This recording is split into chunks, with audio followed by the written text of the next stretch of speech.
هذا النور شفاء صدور فاض وعطر كل لسان. আসসালামু আলাইকুম ওরহমতুল্লাহি ওয়াবারাকাতুহু। আলহামদুলিল্লাহি ওয়াহদাহু ওয়াসসালাতু ওয়াসসালামু আলা মান লা নাবিয়্যা বা'দাহু, আম্মা বা'দ। আমরা ধারাবাহিক তরজমাতুল কোরআনের সূরা ফাতিহার সর্বশেষ আয়াতটি আজকে অনুবাদ পড়ব শব্দে শব্দে, এবং এর অন্তর্নিহিত আরবি ভাষাগত যেই ব্যাকরণগত বিষয়গুলো আছে সেগুলোকে আমরা বোঝার চেষ্টা করব ইনশাআল্লাহ তাআলা। তো শুরু করার আগে আপনাদের কাছে একটা অনুরোধ থাকবে, সেটা হচ্ছে যে আপনারা এক একটা ক্লাস দেখার পরে সেই ক্লাস থেকে নতুন করে আপনারা কি শিখলেন, কি জানলেন, বা ক্লাসটা আপনাদের কেমন লাগলো সেটা অবশ্যই কমেন্টে আমাদেরকে জানাবেন। বিশেষ করে নতুন করে আপনি কি জানতে পারলেন এই সূরাটি থেকে, সেই বিষয়গুলো আমাদের সঙ্গে আপনি অবশ্যই শেয়ার করবেন, যাতে করে আমরা বুঝতে পারি যে আসলে এই দার্সগুলো আপনাদের কতটুকু উপকারে আসছে। আপনারা যারা বিগত দার্সগুলো দেখেছেন তারা সেই দার্সগুলো থেকে নতুন করে কি শিখতে পেরেছেন সেগুলো অবশ্যই আমাদের সঙ্গে শেয়ার করতে ভুলবেন না। তো যাই হোক, আমরা আজকের দার্সে চলে যাই। আজকের যে আয়াতটি সিরাতাল্লাযীনা আন'আমতা আলাইহিম গায়রিল মাগদুবি আলাইহিম ওয়ালাদ-দাল্লিন, এটি মূলত আগের আয়াতের ধারাবাহিকতা। আগের যে আয়াতটি ছিল সেই আয়াতটি ছিল ইহদিনাস সিরাতাল মুস্তাকিম। তো এখানে আল্লাহ তাআলার কাছে প্রার্থনা করা হচ্ছিল যে আপনি আমাদেরকে সরল এবং সঠিক রাস্তা দেখান, পথ দেখান। ইহদিনাস সিরাতাল মুস্তাকিম, এই যে as-সিরাত আল মুস্তাকিম, এই সিরাতে মুস্তাকিম থেকেই বদল হচ্ছে as-সিরাত আল মুস্তাকিম। এই সিরাত আল মুস্তাকিম থেকেই বদল হয়ে পরবর্তী যে শব্দটা আছে আজকের আয়াতের মধ্যে সেই শব্দটা আসছে, অর্থাৎ এই যে সিরাতাল্লাযীনা আন'আমতা আলাইহিম, এই সিরাত শব্দটা আগের শব্দের মানে ইহদিনাস সিরাতাল মুস্তাকিম, এই as-সিরাত আল মুস্তাকিম থেকে এই সিরাত শব্দটা বদল হচ্ছে। আমরা জানি যে আরবি নাহুতে মুবদাল মিনহু এবং বদল এটা তাওয়াবিয়ের অন্তর্ভুক্ত, অর্থাৎ মাউসুফ সিফাতের মতো এগুলোর পরবর্তী শব্দটা তার আগের শব্দকে সবসময় আরবের দিক থেকে অনুসরণ করে, অর্থাৎ মুবদাল মিনহুর মধ্যে যেই আরব হবে বদলের মধ্যে একই আরব হবে। তো আগের আয়াতের মধ্যে ইহদিনাস সিরাতাল মুস্তাকিমের মধ্যে যেহেতু as-সিরাত আল মুস্তাকিম এটা মানসুব ছিল ইহদিনা ফেলের মাফউল হওয়ার কারণে, আর সেই সিরাত শব্দ থেকেই বদল হয়ে এসেছে সিরাতাল্লাযীনা আন'আমতা আলাইহিম। এই কারণে এই সিরাত শব্দের মধ্যে আমরা দেখতে পাচ্ছি নসবের আরব হচ্ছে জবরের মাধ্যমে। আচ্ছা, তো এখন দেখেন সিরাতাল্লাযীনা আন'আমতা আলাইহিম, তো আগে বলা হয়েছিল আল্লাহ তাআলার কাছে বলা হয়েছিল যে আপনি আমাদেরকে সরল সঠিক পথ দেখান। তারপরে সেখান থেকে বলা হচ্ছে এখন সরল সঠিক পথ কোনটা, বদলের মধ্যে কি করা হয়, মুবদাল মিনহুর মধ্যে যেই কিছুটা অস্পষ্টতা থাকে সেই জিনিসটাকে বদলের মধ্যে আরেকটু স্পষ্ট করা হয়। যেমন কেউ বলল যে আমার ছেলে রাশেদ আজকে মসজিদে গিয়েছে, তো এখানে আমার ছেলে রাশেদ, এই যে দেখেন আমার ছেলে রাশেদ, এখানে আমার ছেলে হচ্ছে মুবদাল মিনহু আর রাশেদ হচ্ছে বদল, ঠিক আছে। এখন দেখেন মুবদাল মিনহুর মধ্যে একটা অস্পষ্টতা থেকে যায়। আমার ছেলে বলার পরে একজন ব্যক্তির তো একাধিক ছেলে থাকতে পারে, এখন আমার ছেলে কোনজন, রাশেদ, খালেদ নাকি বকর, আমার ছেলে তিনজন। এখন যখন রাশেদ বলা হলো তখন আমার ছেলের মধ্যে যে একটা অস্পষ্টতা ছিল সেটা এই রাশেদের মাধ্যমে কেটে গেল। তাহলে আমার ছেলেটা হচ্ছে এখানে মুবদাল মিনহু, রাশেদ হচ্ছে বদল। তো বদল কি করে, বদল মূলত মুবদাল মিনহুটাকে আরও বেশি ক্লিয়ার করে, আরও বেশি সুস্পষ্ট করে। এখন দেখেন আগে বলা হয়েছিল কি, হে আল্লাহ আপনি আমাদেরকে সরল সঠিক পথ দেখান। সরল সঠিক পথ কোনটা এখানে কিন্তু ব্যাখ্যা নাই, ফলে কিছুটা অস্পষ্টতা ছিল। এখন এই সিরাতাল্লাযীনা আন'আমতা আলাইহিম এই আয়াতটা বদল হিসাবে এসে সেই অস্পষ্টতাকে দূর করে দিচ্ছে যে সরল সঠিক পথ কোনটা। সেই সরল সঠিক পথটা হচ্ছে আল্লাযীনা আন'আমতা আলাইহিম। আল্লাযীনা মানে হচ্ছে যারা, আর এটাটা ইসমুল মাউসুল, আর আন'আমতা আলাইহিম এটা হচ্ছে পুরোটা তার সিলা। আন'আমতা আলাইহিম এই পুরোটা ইসমুল মাউসুলের সিলা হচ্ছে, সিলা হয়ে তারপরে সিরাত মুদাফের মুদাফ ইলাইহি, এই পুরোটা এই যে আল্লাযীনা আন'আমতা আলাইহিমের মধ্যে আল্লাযীনা যেটা এটা হচ্ছে ইসমুল মাউসুল আর এটা হচ্ছে সিলা। এই ইসমুল মাউসুল এবং সিলা মিলে এই পুরোটা এই সিরাত মুদাফের মুদাফ ইলাইহি হচ্ছে। তো আল্লাযীনা মানে যারা, আল্লাযীনা যারা, আর আন'আমতা আলাইহিম, আন'আমতার অর্থ হচ্ছে মানে আপনি অনুগ্রহ করেছেন। আনআমতা এটা আল ইনআম থেকে এসেছে, আল ইনআমু, আল ইনআম বাবুল ইফআলের মাসদার, আল ইনআম থেকে আনআমা ইউনঈমু, এটা এসেছে মূলত নেয়ামত থেকে।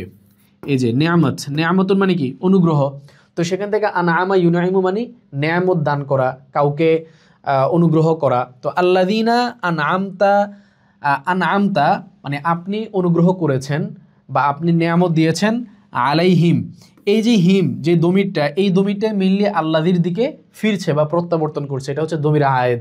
কারণ আমরা আরবি ব্যাকরণ যারা জানি তাদের জানা আছে যে সিলার মধ্যে একটা দমির থাকতে হয়, যে দমিরটা ইসমুল মাউসুলের দিকে প্রত্যাবর্তন করবে। তো এখানে মূলত এই যে আলাইহিম, যে হিম যে দমিরটা, এই দমিরটাই মূলত ফিরছে আল্লাহর দিকে।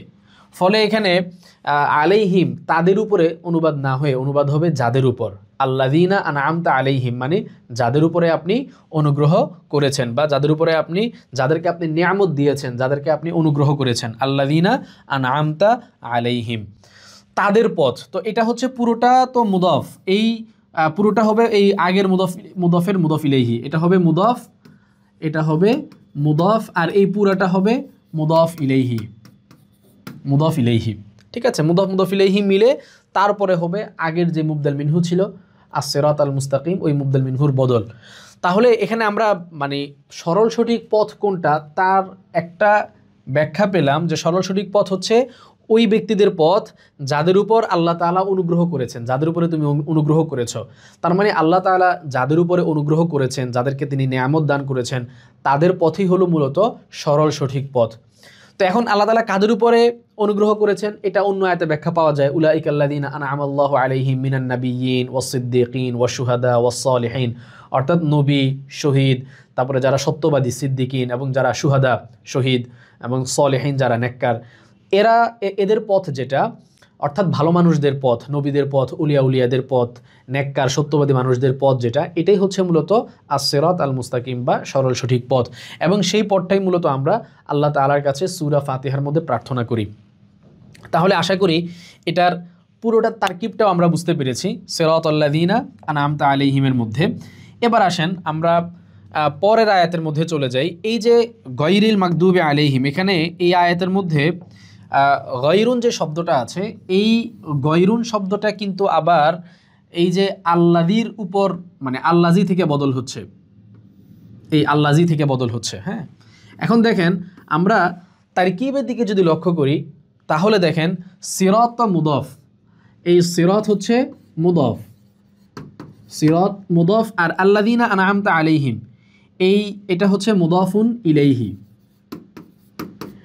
আর আমরা জানি যে মুদাফ ইলাইহির ইআরাব হয় জারের ইআরাব, তার মধ্যে জারের ইআরাব হয়। এখন আল্লাযী যেহেতু ইসমুল মাউসুল মাবনির অন্তর্ভুক্ত, এটার মধ্যে তো আর ইআরাব আসবে না যেহেতু মাবনি, কিন্তু এই মাবনির উপর আবার যাকে আতফ করা হবে সে যদি মুরাব হয় তাহলে তার মধ্যে ঠিকই ইআরাব আসবে। অর্থাৎ মুরাব তো অবশ্যই আপনারা জানেন যে মুরাব যে সমস্ত শব্দ ইআরাব গ্রহণ করে, ইআরাব মানে শব্দের শেষের যে পরিবর্তনগুলো, কোনো শব্দের মধ্যে আমরা দেখি জবর আসে, কোনো শব্দে জের, কোনো শব্দে পেশ, এই যে বিভিন্ন পরিবর্তনগুলো আসে, এই পরিবর্তনগুলো যে সমস্ত শব্দ গ্রহণ করে এগুলোকে বলা হয় মুরাব। আর যে শব্দগুলো কংক্রিট থাকে, এগুলো কোনো রকমের চেঞ্জ গ্রহণ করে না তার শেষে, এগুলোকে বলা হয় মাবিনী। যেমন আল্লাযী, এটা একটা কংক্রিট শব্দ, এটা কোনো রকমের কোনো পরিবর্তন গ্রহণ সে করে না। তো যাই হোক, এই আল্লাযী থেকে এই গায়রিল মাগদুবিটা মানে বদল হয়ে আসছে। ফলে আল্লাযী যেহেতু এখানে মুদাফ ইলাইহি হওয়ার কারণে যদিও তার মধ্যে জারের ইআরাব আসছে না, কিন্তু এটা জারের হালতে আছে, বা মানে মাহাল ফি মাহাল্লিল জাররি, অর্থাৎ যেই জায়গায় আসলে জারের ইআরাব হয় ওই জায়গায় আছে। এই কারণে তার থেকে যেই বদল হবে তার মধ্যেও ওই একই ইআরাব আসবে। তো এখন গায়রিল মাগদুবি আলাইহিম ওয়ালাদ-দাল্লিন, এখানে গায়রুনটা যেহেতু এটা আল্লাযী থেকে বদল হয়ে আসছে, ফলে তার মধ্যে কিন্তু জারের ইআরাব হচ্ছে। এই কারণে আমরা দেখতে পাচ্ছি গায়রুন শব্দের নিচে জের। এখানে আমরা একটু সময় নিচ্ছি এবং ব্যাকরণগত বিষয়টাকে একটু বেশি ব্যাখ্যা করে বোঝাচ্ছে, কারণ হচ্ছে এই সিরাতাল্লাযীনা আনআমতা আলাইহিম গায়রিল মাগদুবি আলাইহিম ওয়ালাদ-দাল্লিন, এই আয়াতের তারকিব এবং এটার ইআরাবগত বিষয়গুলো বোঝাটা একটু জটিল, যার কারণে আমরা ব্যাকরণগত ব্যাপারটাকে একটু বেশি ব্যাখ্যা বিশ্লেষণ করছি এই আয়াতগুলোর মধ্যে। তাহলে আশা করি বুঝতে পেরেছেন যে গয়রিন। তাহলে আমরা যদি গয়রুনকে যদি আল্লাদি থেকে যদি বদল ধরি, তাহলে মূলত শব্দটা আসলে কি হয়? মূলত শব্দটা হয় এখানে এরকম যে ওদের পথ, হ্যাঁ, মানে যাদেরকে আপনি অনুগ্রহ করেছেন তাদের পথ আমরা চাই, এবং এই পথটা সিরাত গয়রিল, এবং ওই লোকদের পথ, মানে এই পথটা হচ্ছে ওই লোকদের পথ যারা ইয়ানা মাগদুব আলাইহিমও নয় এবং যারা বিভ্রান্তও নয়। তার মানে আমরা সরল তর্জমা করতে গেলে মানে তাদের পথ নয়, কারণ গয়রুন শব্দের কাজ কি? গয়রুন শব্দের অর্থ হচ্ছে ভিন্ন, অন্য। গয়রুন শব্দের অর্থ ভিন্ন, অন্য, ছাড়া, এই সমস্ত অর্থে আসে। কারণ এটা যে কোনো শব্দকে বিপরীত অর্থে রূপান্তরিত করে। যেমন কাবীর মানে বড়, গয়রু কাবীর মানে বড় নয়। আবার মনে করেন মাশহুর মানে প্রসিদ্ধ, আর গয়রুনকে শুরুতে নিয়ে আসলে গয়রু মাশহুর, প্রসিদ্ধ নয়। এরকমভাবে আমরা বলি গয়রুল্লাহ, আল্লাহ মানে তো আল্লাহ, আর গয়রুল্লাহ মানে আল্লাহ ছাড়া যা কিছু আছে। তো একটা জিনিসের বিপরীত বিষয়গুলোকে বোঝানোর জন্য গয়রুন শব্দটাকে নিয়ে আসা হয়। তাহলে গয়রি মানে অর্থাৎ এমন লোকদের রাস্তা নয়, আল মাগদুবি আলাইহিম, আল মাগদুবি আলাইহিম, যাদের উপরে অভিসম্পাত করা হয়েছে, যাদের উপরে লানত করা হয়েছে। আল মাগদুব শব্দটা এসেছে গদিবা ইয়াগদবু থেকে। আল গদবু মানে হচ্ছে রাগান্বিত হওয়া, ক্রোধান্বিত হওয়া, বা লানত করা, অভিসম্পাত দেওয়া। সেখান থেকে এটা ইসমুল মাফউলের সিগা, মাগদুব মানে যার উপরে লানত করা হয়েছে বা যাকে অভিসম্পাত দেওয়া হয়েছে। তো আল মাগদুবি আলাইহিম মানে যাদের উপরে অভিসম্পাত করা হয়েছে তাদের পথ নয়। এই যে তাদেরকে এখান থেকে মাইনাস করে দেওয়া হলো গয়রুন শব্দটা এনে, যে গয়রিল মাগদুবি আলাইহিম, যাদের উপরে লানত করা হয়েছে তারা ছাড়া অন্যদের পথ। তাহলে এমনিভাবে ওয়ালাদ-দল্লিন, ওয়ালাদ-দল্লিন, এখানেও ওয়ালাদ-দল্লিন ওই এটার আতফ হয়েছে ওই যে মানে ইয়ার উপরে আর কি, মাগদুবের উপরে। তো ওয়ালাদ-দল্লিন মানে ওয়া গয়রিদ-দল্লিন, ঠিক আছে, এটার আতফ হবে মাগদুবের উপরে। মাগদুবের উপরে যদি আতফ হয় তাহলে লামটা এখানে মূলত গায়রুন এর প্রতিনিধিত্ব করছে, কারণ গয়রুনটাও না বোঝানোর জন্য, না সূচক করার জন্য বা মাইনাস করার জন্য আসে, লাটাও সেম কাজটা এখানে করছে। তো ওয়ালাদ-দল্লিন মানে ওয়া গয়রিদ-দল্লিন। ফলে কোরআনের কোনো কোনো কেরাতের মধ্যে ওয়ালাদ-দল্লিনের জায়গায় ওয়া গয়রিদ-দল্লিনও পাওয়া যায়, যদিও সেটা মাশহুর না। তো যাই হোক, ওয়ালাদ-দল্লিন, দল্লুন শব্দটা এসেছে দল্লা ইয়াদিল্লু থেকে। দল্লা মানে হচ্ছে আপনার গুমরা হওয়া বা পথভ্রষ্ট হওয়া। দল্লা ইয়াদিল্লু আদ-দলালাতু আর কি, মূল মাসদারটা হচ্ছে আদ-দলালাতু, যেটা বাবে দরবা ইয়াদরিবুর মুদাআফের একটা শব্দ। দল্লা ইয়াদিল্লু থেকে আদ-দলালাতু মানে হচ্ছে পথভ্রষ্ট হওয়া। তো দল্লিন এক বচনে ছিল দল্লুন, সেখান থেকে বহু বচন হয়েছে দল্লুনা। তারপরে এখানে এটা যেহেতু জারের আরাব হচ্ছে, তার মধ্যে যেহেতু এটা গয়রুন মুদফের মুদফ ইলাইহি, কারণ এখানে গয়রুন তো মুদফ, গয়রুনটা মুদফ, আর মাগদুবি আলাইহিম হচ্ছে মুদফ ইলাইহি। ফলে এখানে আমরা যে দেখতে পাচ্ছি যে দল্লিন, যেটা এই দল্লিনের আতফ হচ্ছে কিসের উপরে? দল্লিনের আতফ হচ্ছে মাগদুবের উপরে। তো মাগদুব যেহেতু এটা মুদাফ ইলাইহি, তার মানে তার মধ্যে জারের আরাব হচ্ছে, ফলে দল্লিনের মধ্যেও কিন্তু জারের আরাব হবে। এখন মাগদুবের মধ্যে যেহেতু এই মাগদুব এটা মুফরদ মুনসারিফ সহির শব্দ, ফলে তার মধ্যে জারের আরাব হচ্ছে জেরের দ্বারা, মাগদুবি এই শেষে জের হয়েছে। পক্ষান্তরে দল্লিন এটা যেহেতু বহুবচনের শব্দ, জমা মুজাক্কার সালিম, ফলে তার মধ্যে জারের আরাব হয়, উনাটা ইনা হয়ে যায়, দল্লুনা থেকে দল্লিনা হয়েছে। তাহলে দেখেন মাগদুব এবং দল্লিন উভয়টার মধ্যেই কিন্তু জারের আরাব হচ্ছে, কিন্তু একটার মধ্যে জারের আরাব হচ্ছে জেরের মাধ্যমে, আর দল্লিনের মধ্যে জারের আরাবটা হচ্ছে হারাকাতের পরিবর্তনের মাধ্যমে। ওখানে হয়েছে হরফের এখানে হয়েছে হারাকাতের পরিবর্তনের মাধ্যমে। নর্মালি তো মাগদুবু পেশ থাকে, কিন্তু সেই পেশটা এখন পরিবর্তন হয়ে জের হয়েছে। তাহলে এখানে হারাকাতের পরিবর্তনের দ্বারা এরাব হয়েছে মাগদুব শব্দের মধ্যে। আর দল্লিন শব্দের মধ্যে কিন্তু এরাবগত যে পরিবর্তনটা, এটা হারাকাত পরিবর্তন হওয়ার মাধ্যমে হয়নি, বরং এটা হরফ পরিবর্তন হওয়ার মাধ্যমে হয়েছে। কারণ দল্লিন এটা মূলত ছিল দল্লুনা, এটা ছিল দল্লুনা, এই যে দল্লুনা। সেখান থেকে পরবর্তীতে এটা মানে এই জারের আরাবের কারণে হয়ে গেল দলিনা, ঠিক আছে, দলিনা হয়েছে।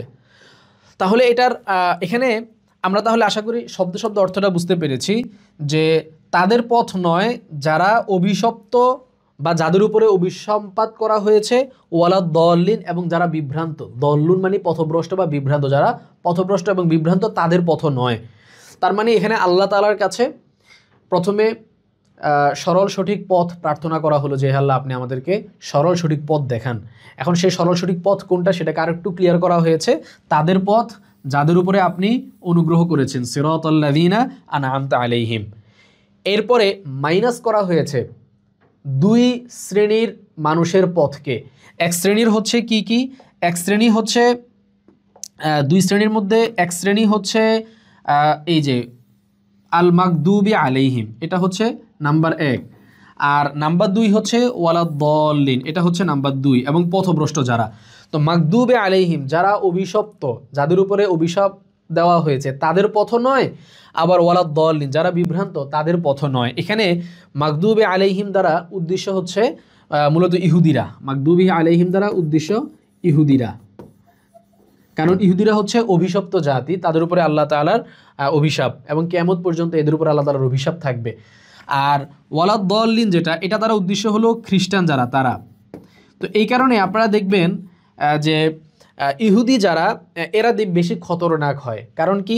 কারণ এরা আল্লাহ তাআলার সরাসরি অভিসম্পাত প্রাপ্ত একটা জাতি, ফলে এরা অনেক বেশি খতরনাক হয়, অনেক বিপজ্জনক এবং অনেক ডেঞ্জারাস একটা জাতি হয় এরা, এবং এরা মুসলমানদের জন্য অনেক বেশি ক্ষতিকর।